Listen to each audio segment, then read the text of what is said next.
Gloria sea el nombre del Señor. Nos gozamos que Dios nos da la oportunidad de reunirnos por estos medios para alabarle, glorificarle, para agradecerle por lo bueno que Él ha sido con nosotros. Le damos la bienvenida a todas las personas que están integrándose en este momento también en la transmisión que estamos haciendo de Facebook Live. Que el Señor les continúe bendiciendo. Nos gozamos, como dijimos, de este privilegio que el Señor nos da de reunirnos aquí para reconocerlo. Y vamos a empezar nosotros entonces inmediatamente el estudio de la palabra del Señor. Primero poniéndonos en la mano del Señor. Vamos a orar. Amante Dios y Padre Santo, Señor, te damos gracias, Señor, porque tú nos das la oportunidad de reunirnos por estos medios, Señor. Reunirnos en armonía, Señor. Reunirnos para compartir, Señor, para alabarte, para glorificarte, Señor, para engrandecer tu santo y bendito nombre. Ahora, Señor, que vamos a entrar en el estudio de tu palabra, te pedimos que seas tú guiando, dirigiendo, Dios mío, todo lo que nosotros vamos a hacer. Que sea tu Espíritu Santo, Señor, dándonos la palabra, tocando cada uno de nuestros corazones, Señor, conforme a lo que tú tienes para nosotros, Señor, preparándonos, Señor, para lo que todos tenemos que enfrentar, Padre Santo, en nuestro día a día, Padre Santo. Te pedimos, Señor, que tú nos bendiga por medio de tu palabra y nos fortalezca, Señor, para serte fieles, Señor, para escuchar, no solamente escuchar tu palabra, sino ser obedientes, Señor, a lo que tu palabra dice, Señor. Te damos gracias, Señor, y todo te lo pedimos en el nombre de Jesús. Amén y amén. Nosotros estuvimos viendo la historia la semana pasada de dos casos distintos, el caso de Mefiboset y el caso de Hanún. En ambos casos vemos que David extendió misericordia a estos individuos.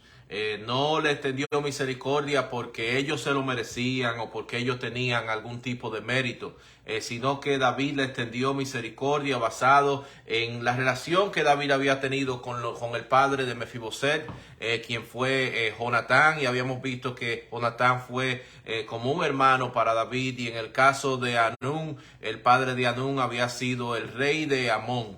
Y aunque se nos dice que él fue una persona, un hombre malo, vimos que en algún momento él tuvo misericordia de David, y David tenía interés en extender misericordia al hijo de Hanún basado en lo que Hanún había hecho por él.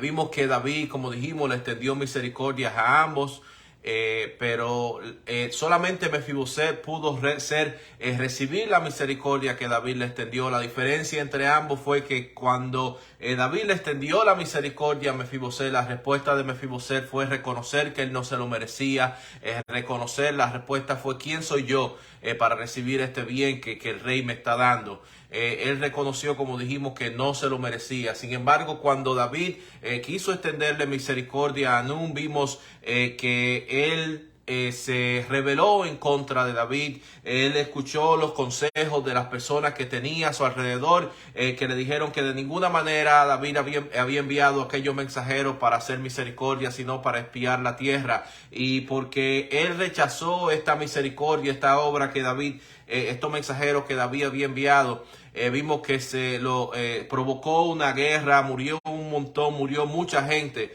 debido a eso.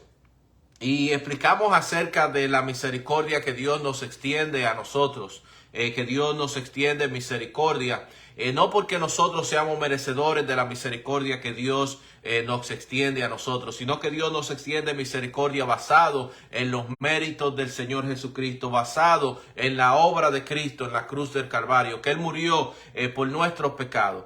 Pero aunque Dios no extienda misericordia y se la extienda a todo el mundo, está disponible para todo el mundo, no todo el mundo la va a recibir. Todo el mundo que el que la recibe o no es de acuerdo a la respuesta que nosotros damos a lo que Dios, a esta salvación que Dios nos ofrece.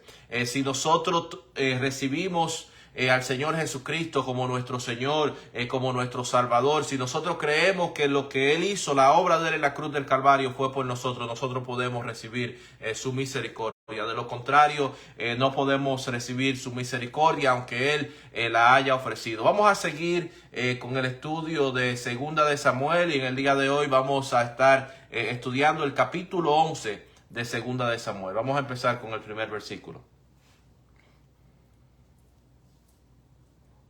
Dice la palabra de Dios: Aconteció el año siguiente, en el tiempo que salen los reyes a la guerra, que David envió a Joab y con él a sus siervos y a todo Israel, y destruyeron a los amonitas y sitiaron a Rabá, pero David se quedó en Jerusalén.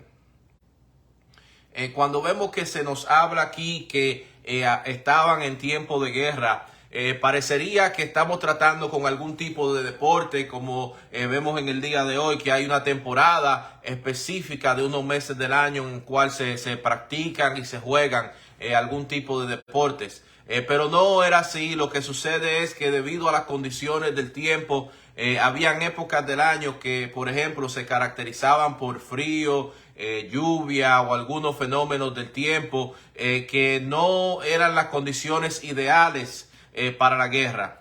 Vemos que la historia nos muestra el caso de la Segunda Guerra Mundial, que aunque ellos sabían que el invierno se aproximaba, no frenaron o no se detuvieron en sus esfuerzos de la guerra. Y debido a eso murió mucha gente en el conflicto entre Alemania y Rusia. Incluso muchos de los historiadores dicen que el frío fue un factor determinante en el resultado final de la Segunda Guerra Mundial.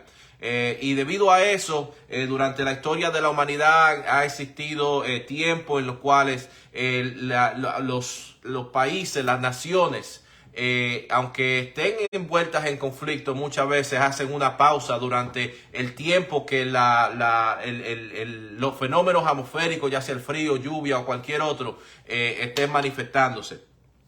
Y eso es lo que está sucediendo.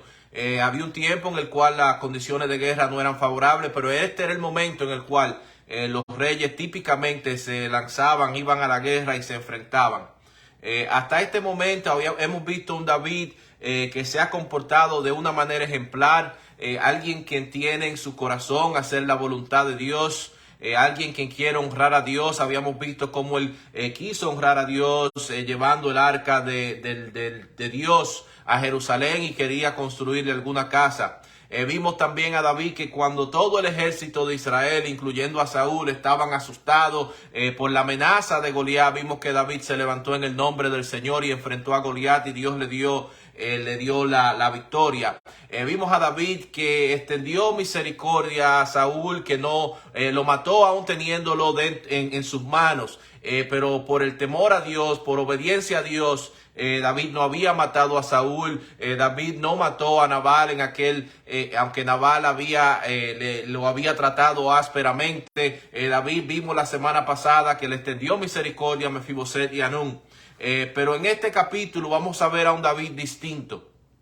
Y lamentablemente este es el capítulo que la mayoría de personas recuerda a David por las acciones, la infracción, el pecado que David va a cometer en este capítulo. Hubo un comentarista bíblico que se refirió ante la vida de David en relación a los actos que él hizo durante este capítulo, diciendo que la vida de David es como si hubiese sido una camisa blanca. Pero en la camisa blanca tenía una mancha negra. Y esa mancha negra por alguna razón sobresale y es lo que la persona le presta atención y se queda grabada en la memoria de la gente. Vamos a seguir con el capítulo 11, dice el versículo 12 en adelante. Y sucedió un día, al caer la tarde, que se levantó David de su lecho y se paseaba sobre el terrado de la casa real. Y vio desde el terrado a una mujer que se estaba bañando, la cual era muy hermosa. Envió David a preguntar por aquella mujer, y le dijeron: aquella es Betsabé, hija de Elián, mujer de Urías, Eteo. Y envió David mensajeros, y la tomó, y vino a él, y él durmió con ella. Luego ella se purificó de su inmundicia, y se volvió a su casa. Y concibió la mujer, y envió a hacerlo saber a David, diciendo: estoy encinta. En este tiempo, la situación de David era una situación diferente a la que nosotros habíamos estado viéndolo al principio, cuando él estaba escondido en las cuevas, estaba huyendo de Saúl. Ya él lleva tiempo que había tomado posesión de la ciudad de Jerusalén, le habían construido un palacio y David está cómodo. Él no quiere abandonar la comodidad de su palacio y vemos que él no va a la guerra como era su responsabilidad como rey, como era su obligación de ser aquel quien era el líder en la batalla, representando a la nación de Israel. Y vemos que dice que era el tiempo que los reyes iban y salían a la batalla, pero David no salió. Él se quedó en su palacio. Y lo vemos que él se está levantando, está en la tarde, está cómodo. Y alguien dijo acerca de la mente desocupada, del ser ocioso, de estar desocupado. Dijo acerca de eso que la mente desocupada es como si fuese el laboratorio o el taller del diablo. O sea que la mente en la vida, el ser humano que está desocupado, el diablo tiene la oportunidad de intervenir, de poner pensamiento, poner tentación, tiene libertad. Si David hubiese estado ocupado, si él hubiese estado cumpliendo su responsabilidad, se hubiese evitado muchos problemas. Vemos que David está paseando por la terraza de la casa real cuando él alcanza a ver a la distancia a una mujer que se estaba bañando. Dice que esta mujer era muy hermosa. Y en esto nosotros podemos ver que cuando el enemigo tienta, el enemigo no tienta con algo que al ser humano no le llama la atención. El enemigo se conduce de acuerdo a cual él entiende que son las debilidades del ser humano. Y vemos que esta ha sido la debilidad de David. El enemigo tiene un sistema en el cual él está organizado, en el cual él tiene agentes que están observando cuál es el comportamiento humano, y de acuerdo a la conducta y el comportamiento humano, él conoce cuáles son nuestras prioridades, cuáles son nuestras debilidades. Y David le había dado a demostrar al enemigo, había dado a conocer cuáles eran sus debilidades, que eran las mujeres. Hasta este momento David tenía alrededor de 5 o 6 esposas, y vamos a ver que él va a añadir una más dentro de este episodio que estamos viendo en el día de hoy. Algunos dicen acerca de la conducta de Betsabé dentro de los eventos que sucedieron, que cómo puede ser que ella esté bañándose donde ella podría ser vista. Que mucha gente dice que ella, conociendo que David no había ido a la guerra, entendía que él tenía la visibilidad de donde ella estaba, hizo esto para provocar a David. Y definitivamente que existe la posibilidad de que haya sido así. Pero la Biblia no lo dice, no dice que fue así, por lo cual nosotros no podemos decir con certeza que esa era la intención de ella.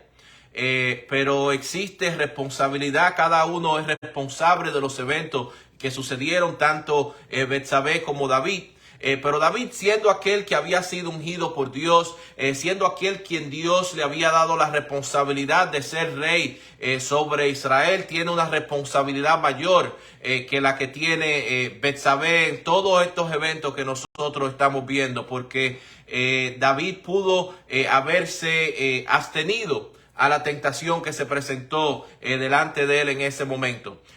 Nosotros no importa, incluso cuando se nos habla de Betsabé, la Biblia no nos da a entender cuál era la relación que tenía Betsabé con Dios, pero vemos que David era el hombre de Dios, era quien Dios había elegido, era quien Dios había bendecido, era quien a Dios le había dado promesa, y él tenía una responsabilidad. Y nosotros, así como David, tenemos una responsabilidad que, no importando cuál sea la tentación, no importando lo que hagan las personas que están alrededor de nosotros, nosotros tenemos una responsabilidad de serle fieles al Señor, independientemente de lo que las personas, la gente haga alrededor de nosotros, de la tentación de la cual nosotros estemos enfrentándonos. Vemos en el caso de José. José en Génesis se enfrentó a una tentación similar en la cual él entró en la casa de su amo, de Potifar, y la esposa de Potifar lo acosaba día tras día, hasta que llegó el tiempo en el caso, la oportunidad en la cual se encontraban solos, y ella quiso forzarlo a que él se acostara con ella, pero vimos que José en esa ocasión lo que hizo fue que salió corriendo. O sea que esa es la responsabilidad de todo aquel que tiene una relación con Dios, de serle fiel al Señor, de no caer en la tentación. Vemos que cuando David ve a Betsabé, dice que él llama a preguntar que quién es ella. Y la persona que vino a hablar con David y que le dijo quién era Betsabé, le dice que es Betsabé, hija de Elián, mujer de Urías Eteo. Y esto debió de servir a David como un tipo de advertencia. Hay veces que Dios nos da advertencia como las señales de tránsito, como una luz de tránsito roja, como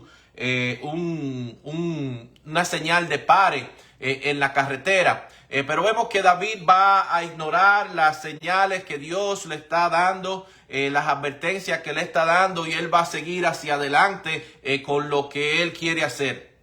Vemos que esta persona, tal vez para tratar de que David no prosiga, le dice que ella estaba casada con Urías Eteo. Y cuando vamos a seguir viendo quién era Urías, nos vamos a dar cuenta que Urías era uno de los soldados más fieles a David. Incluso vemos a Urías Eteo en 2 de Samuel capítulo 23, cuando se nos habla acerca de los hombres que eran valientes de David.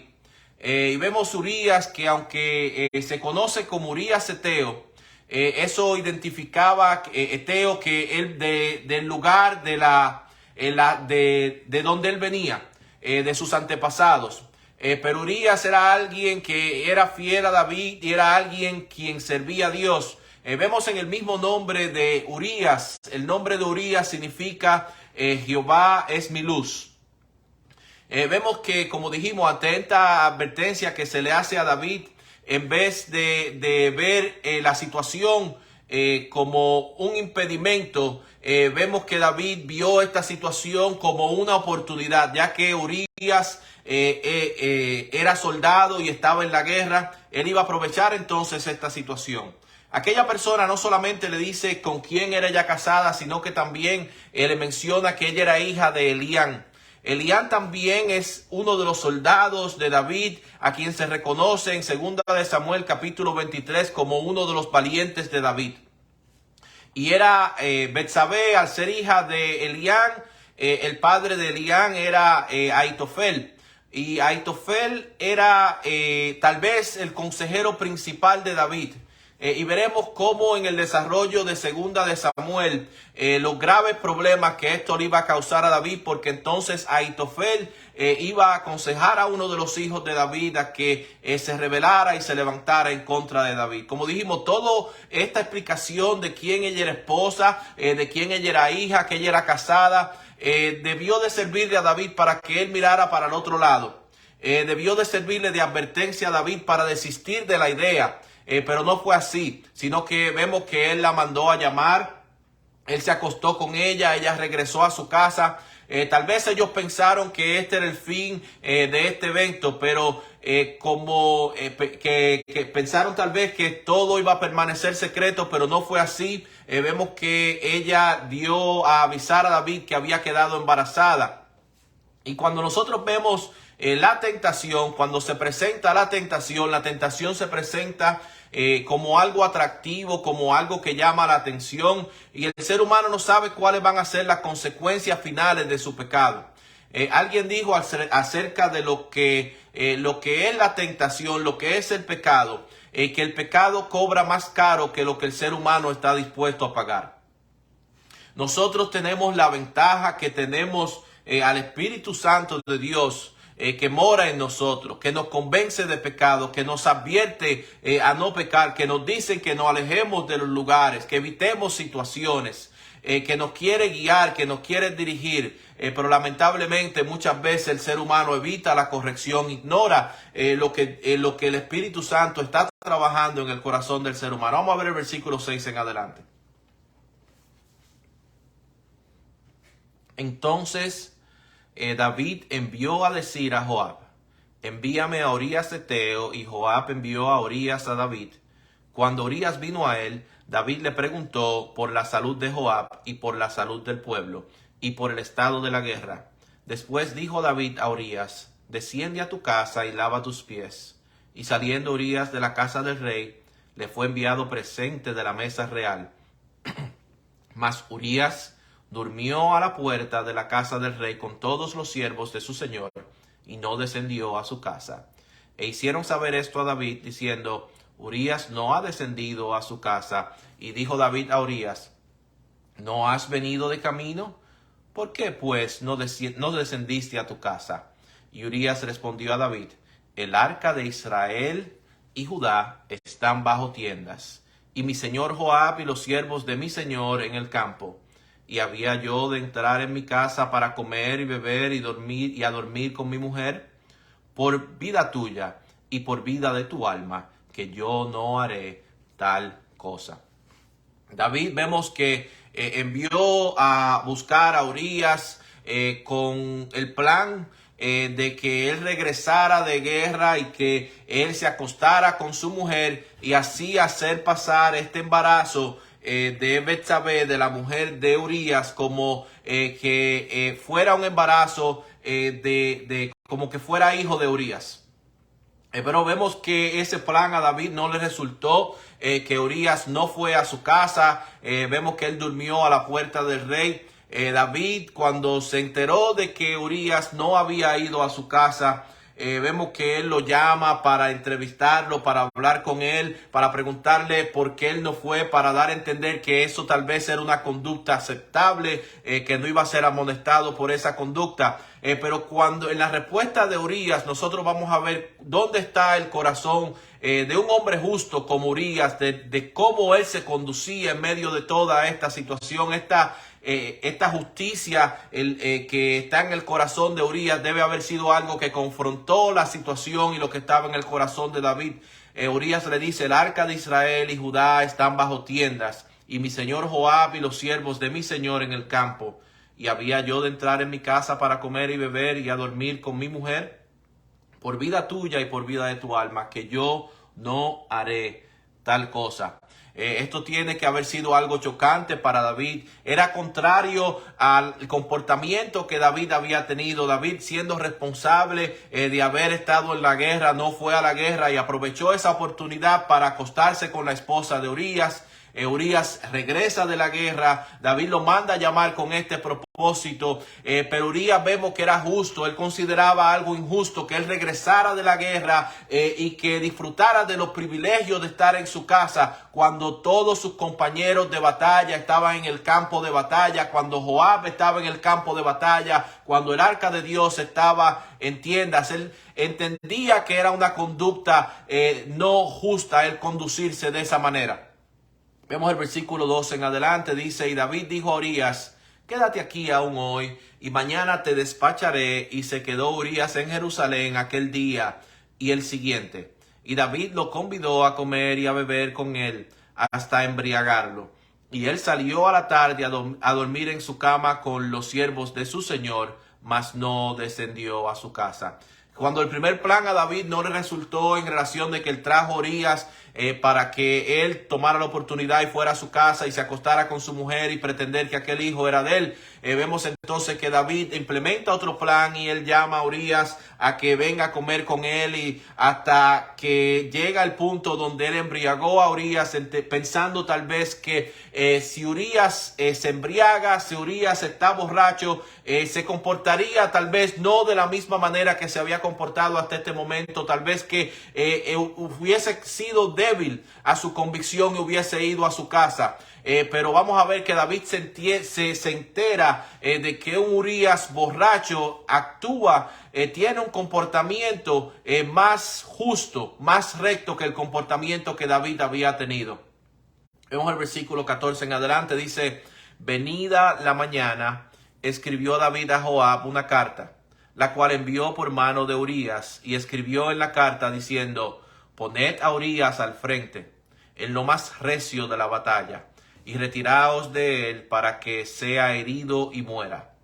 Así fue que cuando Joab sitió la ciudad, puso a Urías en el lugar donde sabía que estaban los hombres más valientes, y saliendo luego de la ciudad, pelearon contra Joab, y cayeron algunos del ejército de los siervos de David, y murió también Urías eteo. Vemos que David con el mismo Urías envía una carta a Joab. Eso nos da a entender la confianza que había, la fidelidad que había en Urías, que David envía lo que serían las órdenes de matar a Urías con el mismo Urías para entregarla a Joab. Y en estas instrucciones que David está dando a Joab, está diciéndole que lo haga ver como si la muerte de Urías fue algo accidental, algo que fue el enemigo que lo hizo, que murió como parte del conflicto, de una batalla. Y con esto nosotros vemos hasta dónde lleva el pecado. Como dijimos anteriormente, el pecado cobra más caro que lo que nosotros estamos dispuestos a pagar. El ser humano solamente sabe en el momento que la tentación llegue, en el momento que cede al pecado, pero no entiende cuáles van a ser las repercusiones, hasta dónde el pecado lo va a hacer llegar. Es como aquel individuo que se le ofrece drogas. Solamente sabe cuál es su influencia en el momento inicial. Tal vez piensa que va a disfrutar inicialmente, pero sin embargo no sabe que al fin y al cabo va a quedar completamente prisionero del vicio. Y así sucede con el pecado en la vida del ser humano. El ser humano se convierte entonces en prisionero del pecado. En el caso de David vemos que todo comenzó con la tentación, que él cedió a la tentación y pensó que las cosas se iban a acabar allí, pero vemos hasta ahora entonces lo que está provocando, las acciones que David ha continuado haciendo después de su pecado, y en este momento él comete este asesinato de Urías. Dice el versículo 18 en adelante: entonces envió Joab e hizo saber a David todos los asuntos de la guerra, y mandó al mensajero diciendo: cuando acabes de contar al rey todos los asuntos de la guerra, si el rey comenzare a enojarse y te dijere: ¿por qué os acercasteis demasiado a la ciudad para combatir? ¿No sabíais lo que suelen arrojar desde el muro? ¿Quién hirió a Abimelech, hijo de Jeroboam? ¿No echó una mujer del muro un pedazo de una rueda de molino y murió en Tebes? ¿Por qué os acercasteis tanto al muro? Entonces tú le dirás: también tu siervo Urías eteo es muerto. Fue el mensajero, y llegando contó a David todo aquello a que Joab le había enviado. Y dijo el mensajero a David: prevalecieron contra nosotros los hombres que salieron contra nosotros al campo. Bien que nosotros les hicimos retroceder hasta la entrada de la puerta, pero los flecheros tiraron contra tus siervos desde el muro, y murieron algunos de los siervos del rey, y murió también tu siervo Urías eteo. Y David dijo al mensajero: así dirás a Joab: no tengas pesar por esto, porque la espada consume, ora a uno, ora a otro. Refuerza tu ataque contra la ciudad hasta que la rindas, y tú aliéntale. Vemos que cuando Joab recibe este mensaje que David envía por manos de Urías, él no cuestiona lo que David le está enviando, la muerte prácticamente de uno de sus mejores soldados, sino que vemos que Joab hace cumplir al pie de la letra las órdenes que David le está enviando, de que pusiera a Joab en una situación en la cual él perdiera la vida. Vemos que cuando Joab entonces envía las noticias de los eventos que han sucedido en la guerra, vemos que Joab anticipa que David va a cuestionar la estrategia que Joab utilizó, porque varios soldados perdieron la vida durante este combate. Pero en todo eso vemos que lo que es la historia de la batalla y el combate era algo que se estudiaba para ese tiempo cuidadosamente y que de acuerdo a cómo ellos estudiaban las batallas y las estrategias de guerra, ellos las aplicaban en la manera que ellos se conducían en batalla. Vemos que Joab está anticipando que David se va a quejar. Y se va a quejar porque Joab debió de entender que por los eventos que sucedieron mucho tiempo antes con la muerte de Abimelech, que Joab no debió de haberse expuesto a estos soldados a esa manera, a que fueran vulnerables, acercándose a los muros de la ciudad del enemigo. Pero vemos que Joab, anticipando cuál iba a ser la respuesta de David, entonces le dice al mensajero que se asegure de decirle que Urías fue uno de los que murió en aquel combate. Y vemos también lo que está sucediendo en el corazón de David, como David entonces la noticia de que Urías había muerto, entonces eso le... en vez de continuar su enojo porque murió alguien fiel a él, vemos que él se alienta, él tiene alivio porque murió aquella persona que era esposo de Betsabé y tal vez representaba una vergüenza, una amenaza por el pecado que David había cometido. Y vemos este acto cruel, vil, que David hace, usando su poder para matar a Urías, matando a alguien que, como habíamos visto, fue fiel completamente a David. Y este es el mismo David que nosotros habíamos visto que mató a Goliat, que había servido a Dios fielmente, quien Dios había elegido para que de su descendencia vendría el Mesías. Lo vemos cometiendo uno de los actos más crueles en toda la historia. Esto nos da a nosotros entender que las victorias que una persona ha tenido anteriormente, que como Dios ha usado a una persona en su vida, no garantiza que la persona en algún momento no caiga. Hay muchas personas que Dios usa de diferentes formas, de diferentes maneras, y la persona llega a un momento en el cual se sienten confiados, en el cual ellos piensan que es por sí mismo, que quitan su mirada del Señor como resultado entonces cometen diferentes tipos de pecados, caen de diferentes maneras. Y eso fue lo que le sucedió a David. Esto nosotros debemos de tener esto como que nos sirva de alerta, de estar pendientes de cuando el Espíritu Santo a nosotros nos pone señales, nos pone luces rojas, nos pone pares de tránsito, nosotros poder escuchar la voz del Espíritu Santo, nosotros detenernos y no seguir adelante. Vemos que la Biblia fue escrita por Dios. Vemos que Dios no esconde, fue dada por Dios, no esconde los hechos, los eventos, el pecado hecho por hombres y mujeres de Dios. Dios no muestra estos eventos, por ejemplo, en el caso de David, para decir cuán malo era David, para decir que la perversidad y la maldad del ser humano, sino que Dios está mostrando estos eventos a nosotros para que nosotros podamos ver la misericordia de Dios, para ver que aunque el ser humano es capaz de hacer mucha maldad, la misericordia de Dios va mucho más allá de cuál es la maldad del ser humano, porque vamos a ver a David, en el caso de David, que David se arrepiente, que Dios perdona a David, pero vamos a ver que de aquí en adelante la vida de David va a ser completamente distinta. David va a vivir en una persecución, va a sufrir consecuencias graves por esta acción que David, por este pecado que David cometió. Pero en medio de todo eso nosotros podemos ver la misericordia de Dios.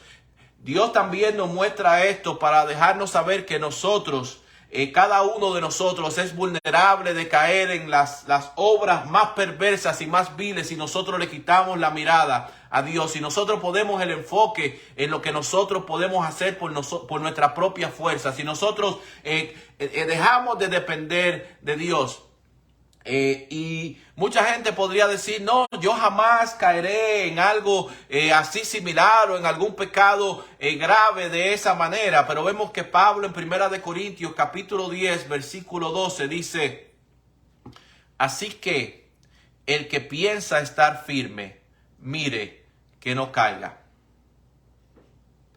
Y como dijimos, estos eventos Dios los muestra en la Biblia. No para dar a conocer, no para decir que David era bien malo, sino para explicarnos que cualquier persona puede caer. David era profeta, David había sido usado por Dios en batalla, David escribió varios de los salmos y eso fue David, y David cayó. Pero Dios, en medio de todos estos eventos que le están sucediendo a David y en la vida de David, está mostrando su misericordia, está mostrando que su gracia es mayor que el pecado que David cometió. Vemos en la carta a los Romanos, en el capítulo 5, en el versículo 20, Pablo escribe a los Romanos diciendo, pero la ley se introdujo para que el pecado abundase, mas cuando el pecado abundó, sobreabundó la gracia. Vamos a ver que cuando David se arrepiente en los próximos capítulos, según sigamos el estudio de Segunda de Samuel, Dios tiene misericordia de David y vemos que por lo malo que haya sido el pecado que David cometió, que la sangre de Cristo tiene poder para perdonar, que la sangre de Cristo nos limpia de todo pecado. Vemos en Isaías capítulo 1 versículo 18, la palabra de Dios dice, venid luego, dice Jehová, y estemos a cuenta. Si vuestros pecados fueren como la grana, como la nieve, serán emblanquecidos. Si fueren rojos como el carmesí, vendrán a ser como la blanca lana. Vamos a ver el versículo 26 en adelante. Oyendo la mujer de Urías que su marido Urías era muerto, hizo duelo por su marido. Y pasado el luto, envió David y la trajo a su casa, y fue ella su mujer, y le dio a luz un hijo. Mas esto que David había hecho fue desagradable ante los ojos de Jehová. En aquellos días, en aquel tiempo, cuando una mujer quedaba viuda, perdía todo su sustento, su ingreso, estaba condenada a vivir en la pobreza absoluta.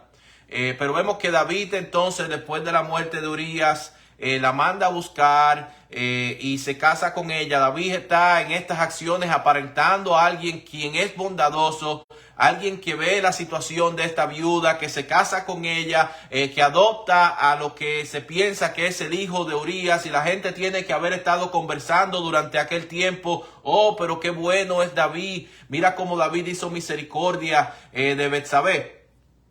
Pero vemos que David está haciendo aquí como los políticos que nosotros vemos en el día de nosotros y durante la historia de la política, que los políticos usan su poder para quitarle los derechos a los demás. Ellos crean problemas a la población. Entonces, después que ellos, utilizando su poder, le quitan los derechos a la población, que hacen maldad a la población, entonces ellos proponen soluciones. Entonces ellos quieren verse como aquellos que han salvado a la humanidad, como aquellos que están haciendo el bien, cuando ellos fueron los mismos que crearon los problemas inicialmente. Y ese es el caso de David en estos momentos. Puede ser que entonces se esté viendo a David en estos momentos como alguien bondadoso, bueno, como el salvador de la familia de Urías, de un soldado que había muerto en la batalla. Pero eso lamentablemente no es algo que solamente fue hecho por David, sino que dentro de los círculos políticos es algo que se repite muy frecuentemente, que no les importa con sus acciones cuántas vidas, cuántas familias son afectadas, sino que le importa cómo puede ser que las personas los perciben a ellos. Y esto está sucediendo con David, está siendo tal vez percibido de una manera positiva por la población, por lo que parece ser un acto de bondad, de misericordia que David está extendiendo hasta esta familia de uno de sus soldados que perdió la vida. las acciones que David hizo, el pecado que David cometió en este capítulo 11, iba a tener muy serias consecuencias para la vida de David. De ahí en adelante la vida de David iba a ser completamente distinta. En vez de andar en gloria como él estuvo hasta este momento, que Dios lo estuvo usando grandemente de victoria en victoria, su mundo se le iba a ir abajo a David, su vida iba a estar llena de muerte de las personas que estaban a su alrededor, iba a ser perseguido, iba a ser atormentado. Y esto prueba, como nosotros hemos mencionado anteriormente, que el pecado es algo que cobra más caro que lo que David estaba dispuesto a pagar. Yo me imagino que si David se hubiese imaginado de las consecuencias que su pecado iba a tener, David derrumba la terraza completa y jamás se aproxima por aquel lugar. Pero ese no fue el caso. Y este es un ejemplo a nosotros, que por peor que haya sido el pecado que nosotros hayamos cometido, Dios perdona. Dios perdona, Dios restaura.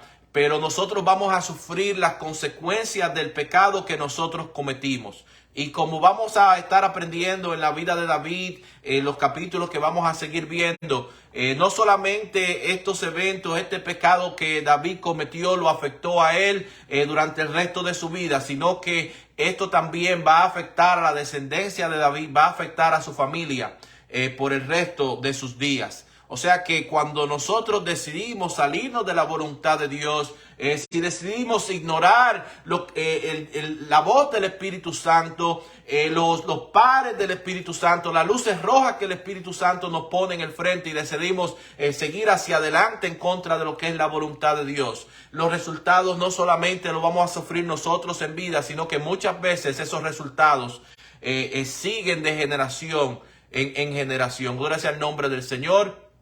Hasta aquí este estudio del capítulo 11 de Segunda de Samuel, esperando que este estudio de la palabra del Señor haya sido de bendición para todas las personas que se han reunido con nosotros en el día de hoy. Vamos a terminar este estudio orando. Amante Dios y Padre Celestial, te damos gracias por tu palabra, Señor. Te damos gracias, Señor, porque tu palabra nos enseña lecciones de vida, Padre Santo, Señor. Porque nosotros podemos confiar contigo, Padre Santo, que tú eres un Dios perdonador, un Dios de misericordia. Nosotros te pedimos, Padre Santo, que tú nos ayudes, Padre Santo, a serte obediente, a que cuando tu Espíritu Santo obre en nuestros corazones, Señor, nosotros podamos ser obedientes, Señor, a lo que tú quieres que nosotros hagamos, Señor, que nosotros nos abstengamos de las cosas que tú quieres que nosotros nos abstengamos, Padre Santo. Ayúdanos, Padre Santo, a seguirte fielmente, ayúdanos a hacer tu voluntad para que no vivamos una vida ociosa, Padre Santo, y ser vulnerables a estas tentaciones que el enemigo está frecuentemente poniendo, Señor, enfrente de nosotros. Te damos gracias, Padre Santo, y te pedimos que nosotros podamos aplicar estas lecciones que hemos aprendido hoy en nuestras vidas, Señor. Todo te lo pedimos en el nombre de Jesús. Amén y amén. Gracias al nombre del Señor. Hasta aquí está este estudio de Segunda de Samuel capítulo 11. Vamos a seguir con el próximo capítulo, capítulo 12, la próxima semana. Yo les exhorto que lo lean anticipadamente. Yo sé que les será de bendición. Dios les continúe bendiciendo.